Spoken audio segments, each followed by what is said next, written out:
guys, and welcome to our fourth video in the Just the Facts series. I am Victoria and I am the Family and Consumer Science Agent at UGA Extension Carroll County, and today's topic will be about diabetes. We're going to talk about what it is, how it affects our bodies, and why it is important to take control of that, or if you are a pre-diabetic, how you can maybe reverse that and take charge of your health. So jump in with me as we talk about diabetes and what it can do to our bodies. So before we get started, we need to talk a little bit about what diabetes is. So diabetes is a chronic health condition, chronic meaning long-lasting, that affects how your body turns food into energy.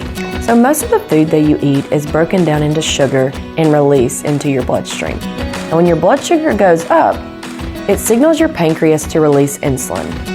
And your insulin is a key to let the blood sugar into your body cells that is used for energy. So with that being said, when you have diabetes, your body either doesn't make enough insulin, or the insulin that it makes, it can't be used well enough. Therefore, the blood sugar is just staying in your bloodstream. And that over time can cause serious health conditions such as kidney disease, vision loss, or even heart disease. So it's super important that we get our diabetes under control. So unfortunately, there isn't a cure for diabetes. But losing weight, eating healthy, and staying active can really help. So that takes me to our next topic. Let's talk about the type of diabetes. There are two. There are type 1 diabetes and there is type 2 diabetes. So let's look at both of them. So type 1 diabetes is known to be an autoimmune reaction, which basically means that your body attacks itself by mistake. Only 5 to 10% of the population that has diabetes has type 1. And it's usually found quickly, and it's found in children or at an early age. This one there is no cure and there is no way to prevent type 1 diabetes. So type 2 diabetes is when your body can't use the insulin well, or it can't keep its blood sugar levels at normal or low rate. 90 to 95% of people that have diabetes are type 2 diabetics. That is because it is developed over time. However, you usually will see it in adults, but more and more teens and children have been diagnosed with being a type 2 diabetic. You can prevent or either reduce your risk of getting type 2 diabetes by having a healthy lifestyle. I don't want to talk about the type of diabetes without talking about pre-diabetes. That is because over 88 million adults in the U.S. are diagnosed with being pre-diabetic. That is 1 in 3 adults in America. So thankfully, the CDC shows that if you have pre-diabetes and start living that healthy lifestyle, you can reduce your risk of getting that type 2 diabetes. When you're diagnosed with being a pre-diabetic, it's because your blood sugar levels are high, but not high enough to be considered an actual diabetic. So if you find yourself getting diagnosed with being a pre-diabetic, it's really important that you start these healthy lifestyle changes that we talked about in the past videos and that we're going to talk about today to make sure that you reduce that rate and you're not diagnosed with being a type 2 diabetic. So since this is just a short clip and it's not a whole documentary, which there could be on diabetes, I'm hoping to give you just a few resources that you can use and you can read about and maybe find some tips to help you, regardless if you're a type 1, type 2, or even a pre-diabetic.